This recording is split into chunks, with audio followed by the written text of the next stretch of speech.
बिस्मिल्लाहिर्रहमानिर्रहीम। तमाम स्टूडेंट्स को आज एक और अहम बात बताना चाहती हूँ जो घर बैठकर पढ़ने के लिए बहुत ही फ़ायदेमंद होगी। पिछली वीडियो में मैंने बच्चों को टाइम टेबल बनाकर घर में पढ़ने की तरफ तवज्जो दिलाई थी, लेकिन घर में बाज़ औक़ात इंसान ये समझता है कि कौन सा सुबह जाकर टेस्ट देना है, इसलिए ये काम कल कर लूँगा या परसों कर लूँगा। इस तरह इल्तवा में डालते डालते वो काम हो ही नहीं पाता। इस तरह इंसान के पेश नज़र जो मकासद होते हैं उनका हसूल नामुमकिन हो जाता है। इसलिए बच्चों, आज मैं आपको एक अहम फार्मूला बताने लगी हूँ जिस पर अमल करने से कामयाबी आपके कदम चूमेगी। वो है, आज का काम कल पर ना छोड़ें। आज के काम को कल पर छोड़ने के नतीजे में बहुत सी रोकें पैदा हो जाती हैं। सबसे बड़ी रोक जो इस मुकाम पर कामयाबी की राह में हायल होती है, वो किसी काम को गैर मुस्तकिल मजाजी से करना और इसको इल्तवा में डालते रहना है। एक तालिब इल्म जो रोज़ के काम को बाकायदा इसी दिन नहीं करता बल्कि कल पर उठा रखता है और दिल में समझता है कि आज नहीं तो कल कर लूँगा, इसके लिए कल नहीं आता, जहाँ तक कि इम्तहान की घड़ी सर पर पहुँच जाती है।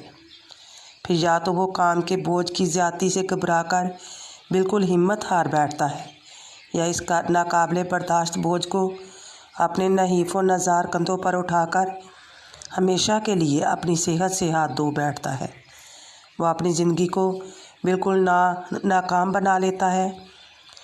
और यही हाल एक किसान का होता है जो अपने काम को कल पर छोड़ता है, लेकिन इसका वो कल नहीं आता, यहाँ तक कि फसल के बोने का मौसम गुजर जाता है। बिलावजह सुस्ती और गफलत से काम को आइंदा पर उठा रखना एक नहायत मुहलक मरज़ है, और कामयाबी और तरक्की के रास्ता में ये एक ऐसी रोक है कि इसकी अहमियत को हर मुल्क के लोगों ने महसूस किया है और तकरीबन हर ज़बान में इसके बारे में मशहूर मक़ूले पाए जाते हैं, जिनमें से वो एक ये अहम है, आज का काम कल पर ना छोड़ो। कुरान मजीद में इरशाद रब्बानी है, यानी तू हरगिज़ किसी चीज़ से मुतल्लिक़ ये ना कहा कि मैं कल इसे ज़रूर करूँगा, सिवाय इसके कि अल्लाह चाहे। सूरत कहफ आयत नंबर 24।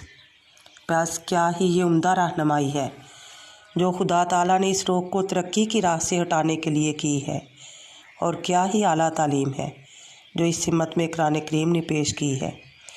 खुदा ताला ने ये नहीं फरमाया कि आज का काम कल पर छोड़ो, बल्कि इससे भी ज़्यादा मुहतात पहलू इख्तियार किया है और ये हुक्म फरमाया है कि तुम ये कौल भी ज़बान पर ना लाओ कि मैं ये काम कल करूँगा। इस वीडियो को आखिर में एक वाक़या सुनाना चाहती हूँ। एक दफ़ा एक किसान कहीं शहर गया तो रास्ते में उसने देखा कि एक बुज़ुर्ग बैठे हुए हैं और सब लोग उनके पास जाके कुछ देख रहे हैं, कुछ ले रहे हैं। वो भी उसके पास, किसान भी बुज़ुर्ग के पास चला गया और देखने लगा कि क्या देते हैं उनको। उन्होंने एक पर्ची दी, वो पर्ची लेकर घर आ गया। घर आके उसने पर्ची को खोला तो उसके ऊपर लिखा हुआ था, आज का काम कल पर मत छोड़ो। रात को वो जब सोने लगा तो उसकी गंदम की फसल बाहर पड़ी हुई थी। वो उसके जहन में ख्याल आया कि ये सुबह उठा लूँगा। फिर फ़ौरन ही उसके जहन में वो बुज़ुर्ग की बात आई कि आज का काम कल पर मत छोड़ो। तो उसने उठ के गंदम उठा ली और उसको संभाल के वो डाल लिया अपने जहाँ उसने रखना था उसको। रात इस कदर तेज़ बारिश हुई कि पानी ही पानी हो गया। तो फिर इस किसान जो है इस बात से बड़ा खुश हुआ कि उसने वाकई वो बुज़ुर्ग ने कामयाबी की राह जो है उसे बता दी थी। इसलिए बच्चों, आप लोग भी इस फार्मूले को अपनाएं और अपनी ज़िंदगी को कामयाब करें नाकामियों से।